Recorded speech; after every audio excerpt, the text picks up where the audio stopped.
এই পাসপোর্ট কই আমার পাসপোর্ট? হ্যাঁ, কই পাসপোর্ট কোথায়? না না, আর থাকা যাবে না, আর থাকা যাবে না।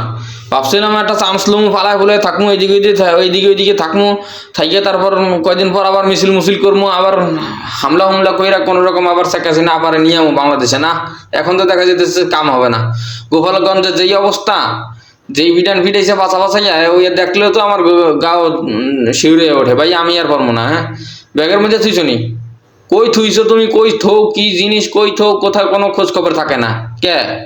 হ্যাঁ, কই থুইছো পাসপোর্ট? এখন তোমার পাসপোর্টও পাইতেছি না, আমার পাসপোর্টও পাইতেছি না। এখন কিভাবে যাবো? কিভাবে এখন দেশ ছাড়মু? পাসপোর্ট ছাড়া এখন কেমনে কিভাবে দেশ ছাড়মু? হ্যাঁ, এখন আমার কি হইবে গো?